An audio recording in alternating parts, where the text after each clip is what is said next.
Live your life to the fullest. This is Now Tell Us. I'm your host, Anthony Moirori. At Now Tell Us, we have guests come and tell us stories. They come and inspire us. They come and educate us on a subject. And always we have great guests. And surprise, surprise. Today we have a very great guest. Actually, a very special guest. I know that you're going to love this episode because we have the president of the Napoleon Hill Institute. Now, what a better guest could we ever have? Her name is known as Adora Crystal Evans. And she's going to be here briefly, in a short while. Uh, Not briefly, she's going to be here for as much as we can hold her here. And she's quite a busy person, so it's quite an honor for us to be having her on this episode. Now, please share this episode with all your friends. If you have a question, ask. We love answering questions. If you have got feedback about this podcast, we love feedback and we thank you in advance. And now, because I know that Adora has a lot to tell us, why don't you join me as we go together to meet her? Here we go.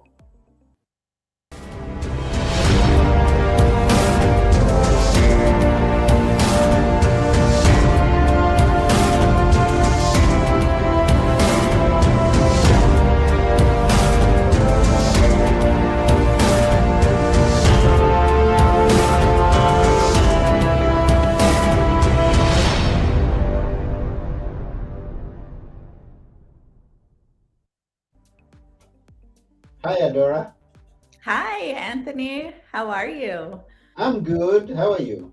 I'm doing excellent, excellent. Such a privilege to get to witness you and to be here with you. I think we were talking a little before the show about your 2 to 3 to 4 years of super consistency. I can't remember how many years it's been now since we first met, but it's really refreshing to see you committed to the world, to the elevation of humanity, and to showing up regularly for that. And so many people start a dream of helping or vision, but they quit before it actually comes to fruition, and that's not you. So thank you for having me. Wow, wow. I'm really humbled by those words. Thank you very much, Adora. And it's quite an honor to have you here. I've also been following you from the first time that we got connected, and I feel privileged that I'm hosting you here on my podcast today. So thank you very much for coming. Oh, my pleasure. Thank Yeah, you. I said you're the president of the Napoleon Hill Institute. That's not such a small institute. That's a big institute. For those people who may not know who Napoleon Hill was, you may have heard of the famous book Think and Grow Rich. And Napoleon Hill is one who's done quite a great deal of a great good to humanity. And now Adora and the team are carrying forward the vision, the dream that he had, and they're doing quite a wonderful job. Thank you very much, Adora. No, thank you. Thank you. Yeah, would you please maybe tell us a little bit more about yourself? Maybe Sure. growing up and how you came to this place that we find ourselves today. Yeah, a little growing up. Okay, thanks for that guidance. When someone says say something about yourself, so many things come up, Yeah. especially at this age. So, uh, yeah, I grew up in the South here in Texas. Great to see you, Anshu, and hello back to you.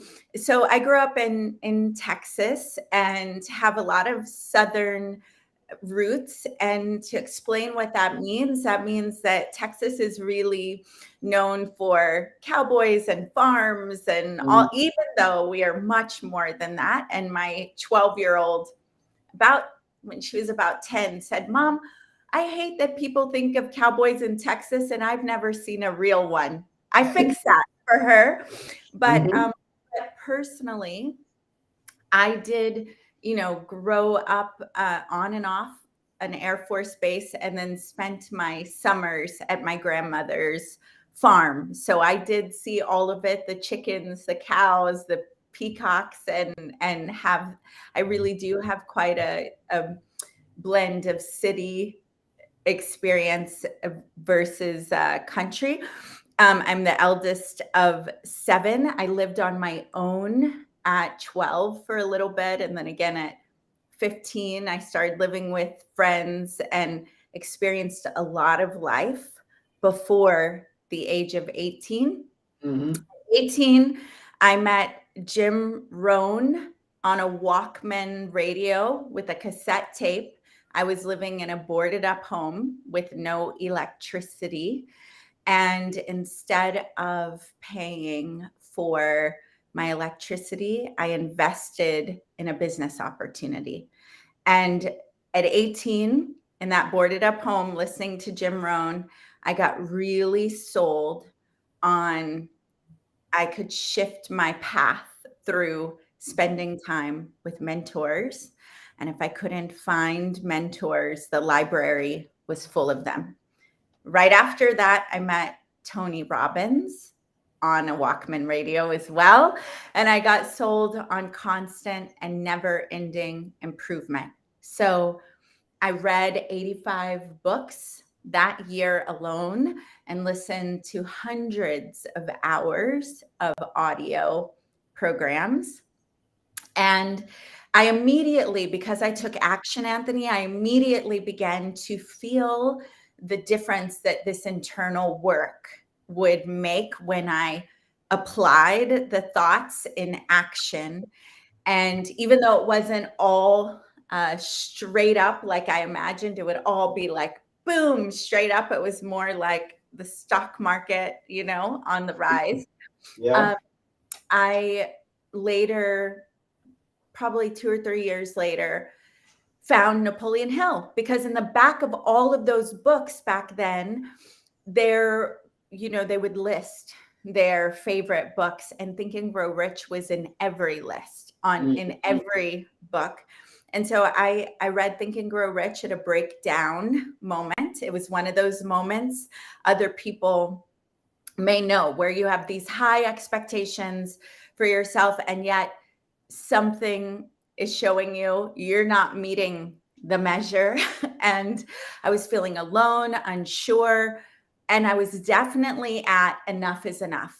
Like, that's it. I'm not gonna take it. I'm not gonna do life this way anymore. And it was in that important moment.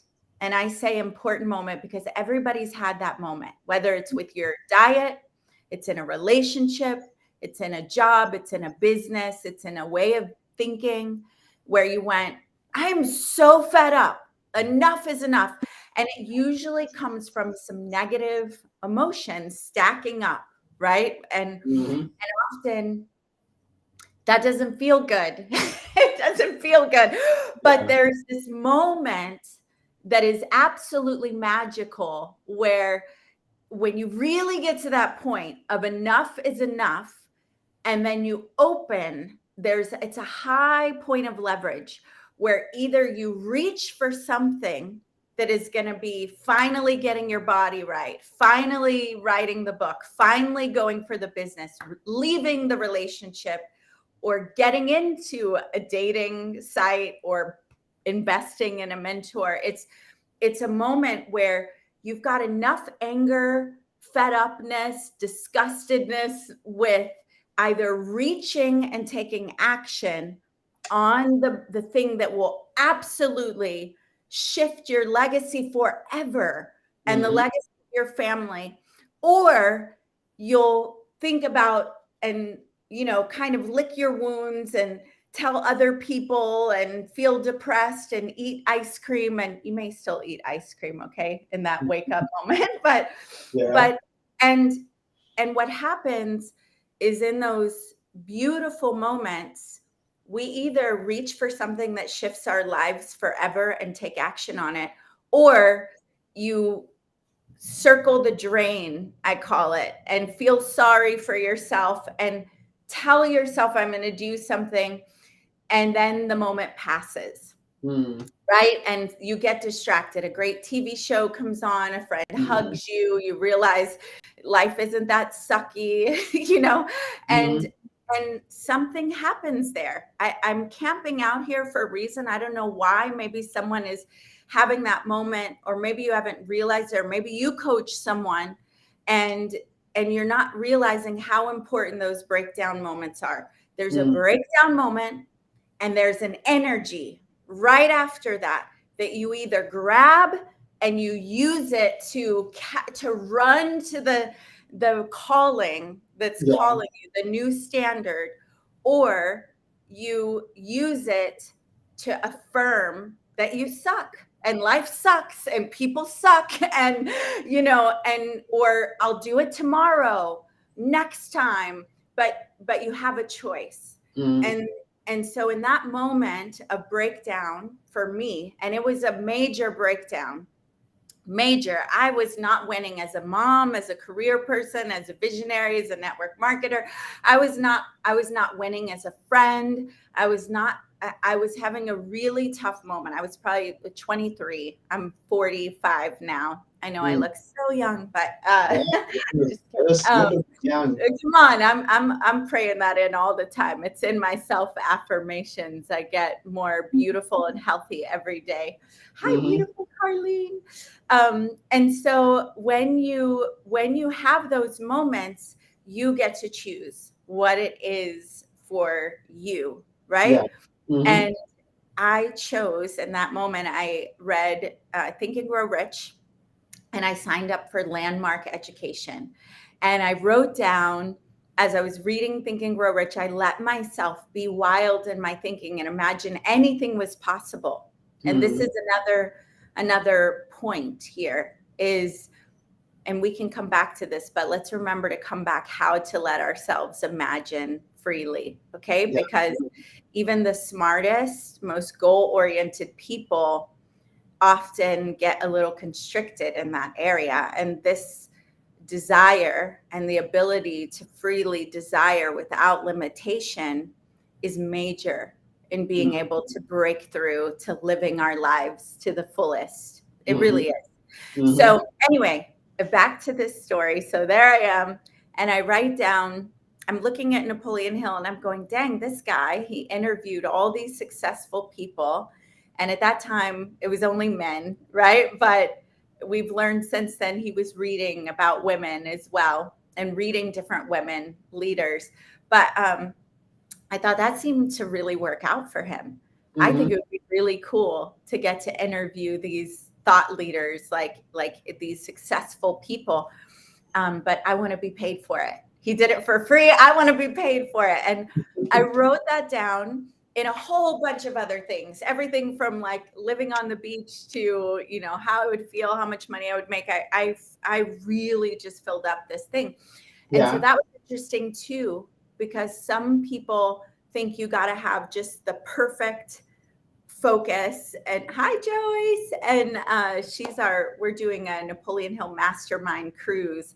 And she's the woman who really put that together for us. She is the queen when it comes to organizing events, and got us with the perfect cruise line. She's just got a great travel company.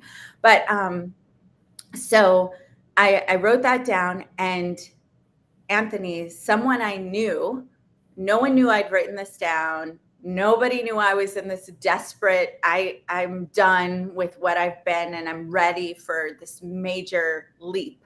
But he called and he said, there's a job that I had in my 20s, and it gave me an incredible skill set. They're hiring. I think you'd be really great.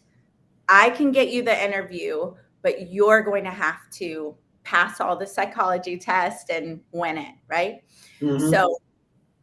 So what you need to know is I've been working in a nightclub, just before.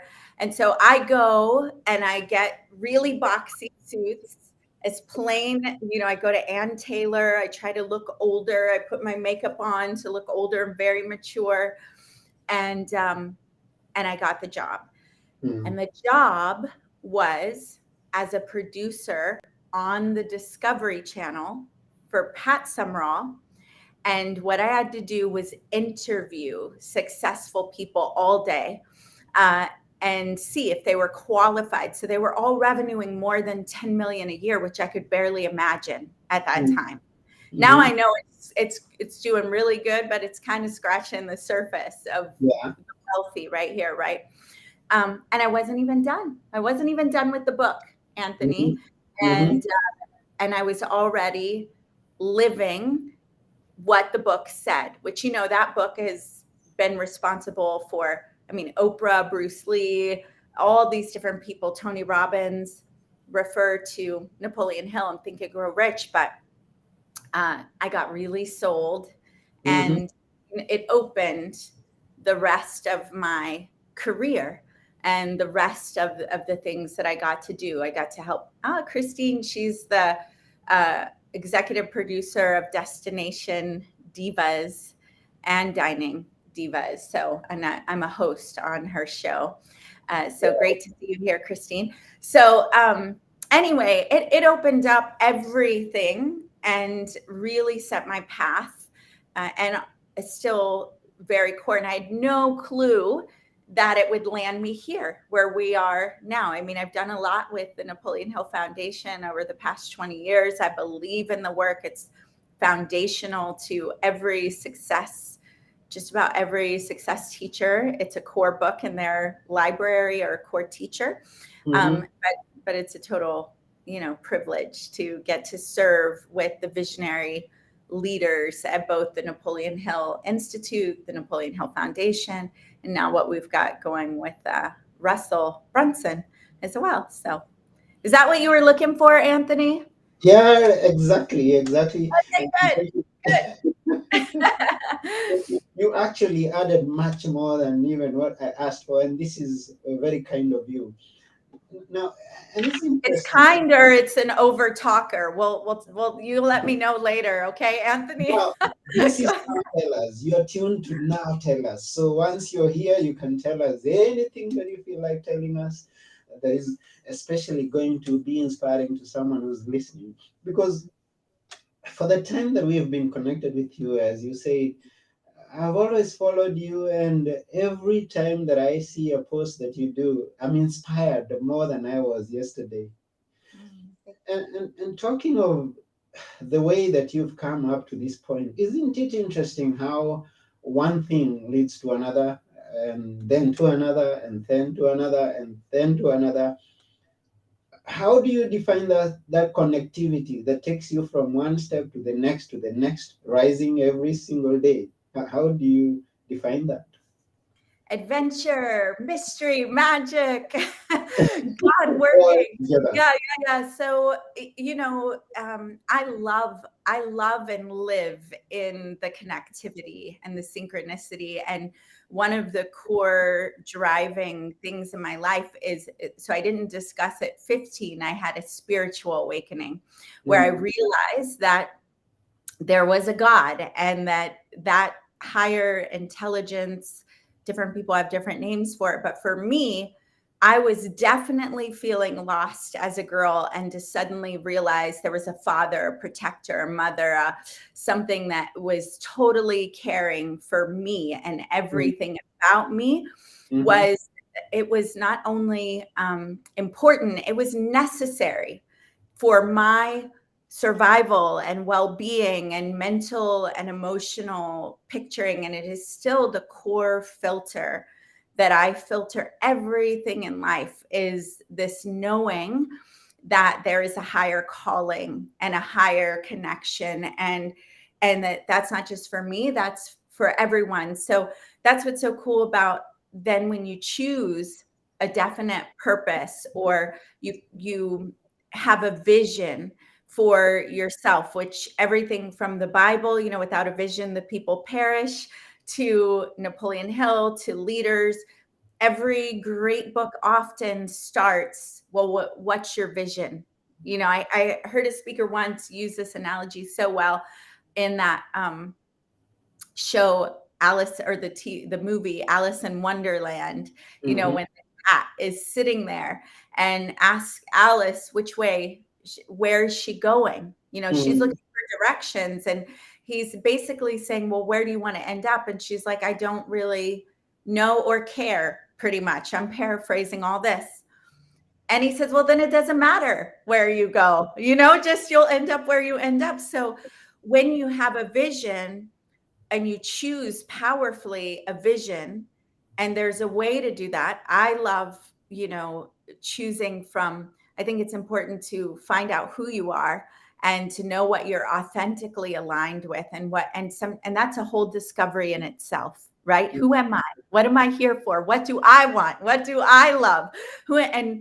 And you don't get there without just choosing and taking action and following curiosity. But my point is that when you have a powerful vision and you choose, then all those pieces are connecting and leading to the unfolding of that beautiful adventure, following the inklings, taking actions, meeting people, and everything will occur as a gift or a clue or and maybe not in the moment, right? But then you realize even your breakdowns were part of your breakthrough to get to, or they were building a muscle for you to make you stronger and more capable and ready, or more empathetic, or more understanding, or to know yourself better, to realize, I want nothing to do with that, and I'm all about this, right? It's all working out for you and through you. And for me, that's my favorite part, is noticing how it's all connected. Arthur, I'm glad that's encouraging, because it's the truth. And we always see it looking backwards, like when you're, especially in the moment where you're fulfilling something, when you finally arrive at one of the places you imagined, whether it's people thanking you for their work, or it's someone, for your work, or you're finally in that relationship or the home, or you've hit that income goal. In those moments where you're seeing a dream realized, you look back and go, it was all working for me. I'm so glad all that happened, right? In the in between, you may look back and go, what the? I'm not sure about this, right? But And I agree with you. It's one thing to choose a destination, one thing to have a vision and go after your vision. And once you get started, you're going to find obstacles, the challenges coming against you, and you can almost every single day give up on it. But I love the fact that you mentioned that we can only know so much. We can only do so much.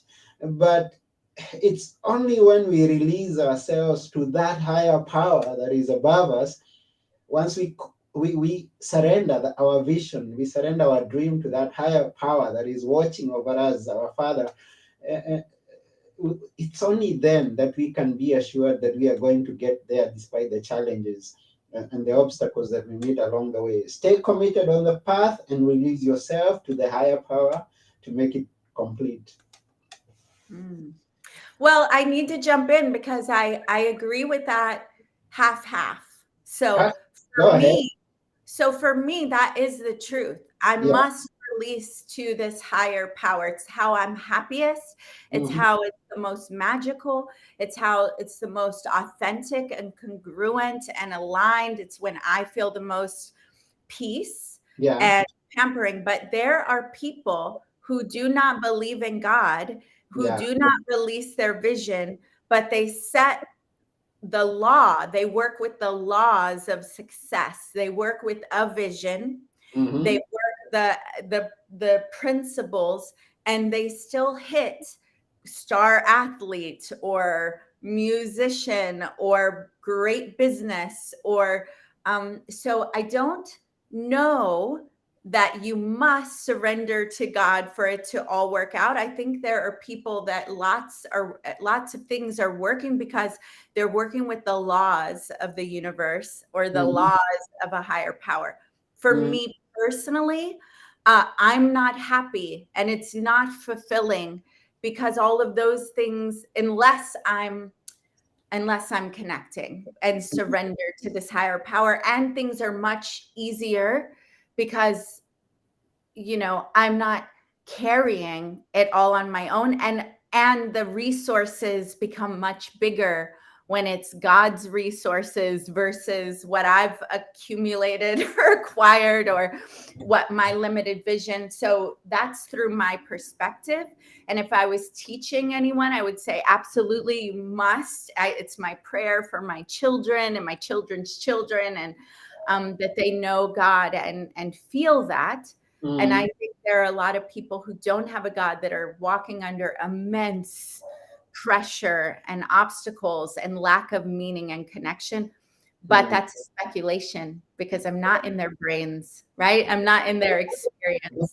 Bible talks about them, and I think it was David who was looking at the people who are prospering and is asking God, "Hey, why do the wicked prosper? And I'm here struggling. I'm here trying to move on." But then he went on to commit to God despite whatever is happening around him, the success that is coming from other sources. He stays focused and surrendering to the higher power. Yeah, wow, wow. And thank you very much. I mean, and this episode can be so short. We're almost running out of our time. And we haven't scratched on what we can talk about here.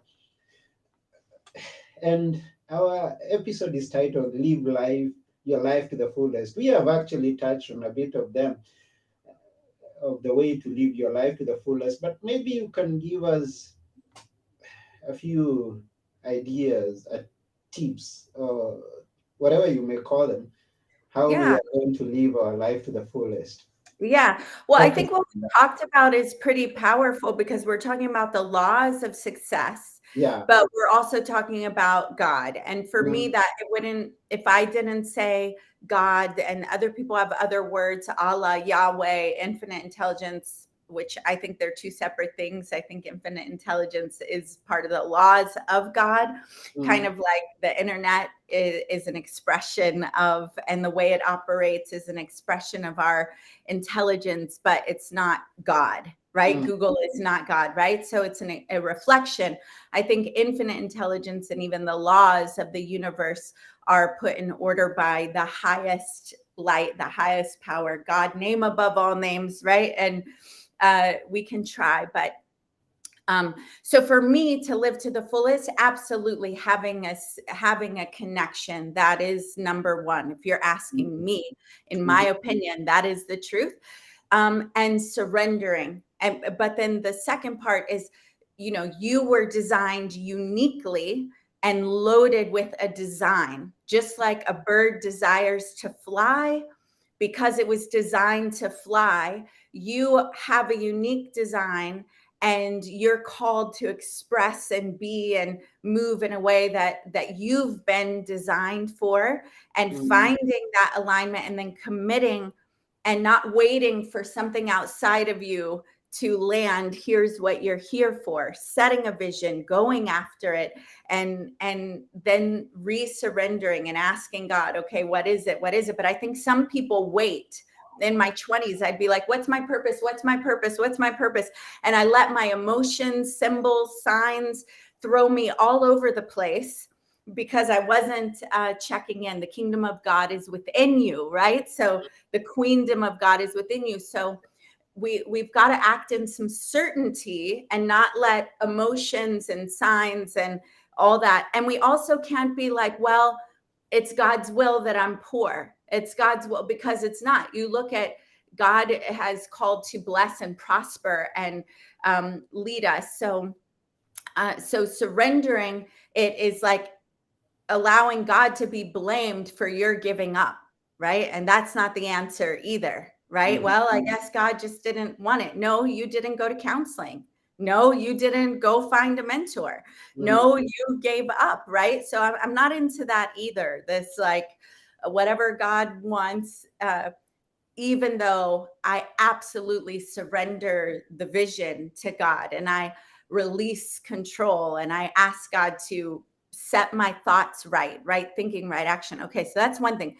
The other thing is then condition your emotions for success, mm, right? We have to We have to like have the Napoleon Hill gave lay out your definite purpose, say it out loud 3 times a day, go the extra mile. He then gave you actions to take, and no matter, you know, what there is, emotions come, thoughts come, obstacles come, outside things, self-doubt comes, old programming comes. So having habits that remind you, here's my vision, here's what I said I'm up to, having habits of receiving from God, connecting with God, meditating, whatever, in the mornings, Mm, and then habits of action that are aligned with your vision, and the best next action that you know that align with who you say you're here to be, and mm, conditioning that.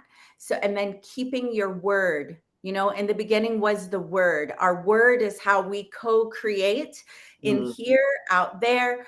And so none of us keep our word the way, I'm not going to eat sugar, I'm going to have this many macros, I'm going to call so and so, I'm going to do right. Like there's so many times we give ourselves our word about what we're going to do. I'm going to write a book, I'm going to go to Toastmasters, I'm going to connect with people more, I'm going to call my mom, I'm going to call my children, I'm not going to yell anymore, right? Like, you know what words you're putting out there. And we all fall short at different times, but it's about cleaning it up and then being someone that you can count on to finish what you start, to mm, keep your word, and that doesn't give your word unless it's absolutely certain. And when you break your word, you clean it up, you acknowledge it. You know what? I said I was going to start exercising, and it's been a week, right? And I haven't. So, all right, and as you keep your word, no matter what you feel, right? So you mhm, have your way of receiving from God, from spirit in the morning, filling your cup, affirming your vision, and then aligning your actions with that vision, and then keep your word. And when mm, we do that over time, cosmic habit force, as Napoleon Hill called it, sets in play. And the character emerges. What you do in secret will become apparent. The body you have, the body I have, is based on what I did in secret, what I mm, thought of, what I align my actions with, the house I have, the relationship I have, the financial state I have, the state of my relationships with these people who are here with me right now, Joyce, Christine, Carlene, you know, uh, our relationship, all of that is the product of what I've done in secret and then what I've done with my habits. And wow, however the quality is, those, our physical world, are those secret thoughts and actions made manifest. They're our wow. most dense thoughts are what we're moving in. And that's not permanent. We can shift it anytime, but it starts back here, right? Back here at the base. Wow, this is beautiful. It's beautiful, beautiful, beautiful. And actually, Adora, you have so much to tell us. I am thinking that I talk you a lot. should, yeah, I Yeah, think you should come back sometime soon. I would love that. I would love Yes, that. And, you know, and Anthony, I got in trouble in school for talking too much, and thankfully, I'm sometimes paid to talk now. now, Thank now you're a blessing to us because you're talking too much. And you. we'd like to hear you even much more. So, what is going to happen is that we're going to end this episode, and you, we'd like, at your pleasure, to always come back here and tell us more. And so, because our time is over for this today's episode, I'm going to let you to end it your best way. Tell us whatever it is you want to tell us, and end it your best way, and then we are hoping to see you sometime in the near future. Oh, awesome. Yes. So, uh, no pressure there. End it my best way. I'm not sure if I should go costume change or what. No, We'll do I what works best for you. listen. I just, whoever you are, wherever you are, you've absolutely been designed and are totally loved, seen, and there is something you're here to express, people you're here to touch that no one else has been assigned to. You're treasured, you're loved, and go all in on that, because the one life that we'll all be accountable for is the one you were given. How did you care for this life that you were given? How did you care for your mind, your spirit, your body? Were you your number one fan or your the worst, sabotaging enemy, right? So we're all going to give account for that. That's your first assignment. Then it's your children, your community. How did you show up? So just please go all in and have be your number one fan, go all in on what you've been gifted and granted, and do it relentlessly, from a place of love and humility. And then I know you're going to drop some links. You're studying with us, Think and Grow Rich, and some of Napoleon Hill's never published before books. We're going to do a monthly, couple times a week meeting up starting in December. Follow me on Facebook if you want to be invited to different free events, live events. We've got one coming up, the Prosperity Camp, that I'll be posting soon with Michael Beckwith and Mark Victor Hansen, and we're going over some of Reverend Ike's material and Napoleon Hill's material. You'll meet and hear from Cleona, our CEO, who is the reason that I even have the opportunity to serve at the Napoleon Hill Institute. She started that institute. And yeah, stay around Anthony, because he's giving you the best people on the planet with the best ideas. I'm teasing. I'm humbled, and thank you very much for ending the show in such a beautiful way. Thank you. So I'm gonna let you go because I know you're quite busy. I wouldn't hold you hostage here. I'm gonna let you, and it's good to be busy. And I'm also asking the people to go get busy doing something good. Busy. Get busy doing something good, and live your life to the fullest. Awesome. Once again, thank you very much, Adora, for coming to our show. We appreciate you. Thank you. Thank you. Yeah, for everyone who's watching, please find the links in the comments. One book cost $1.5 million.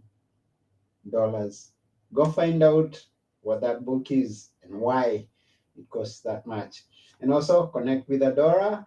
And until next time, this is your host, Anthony Moirore. And we thank Adora for being with us here. Until next time, bye for now. Have a great time.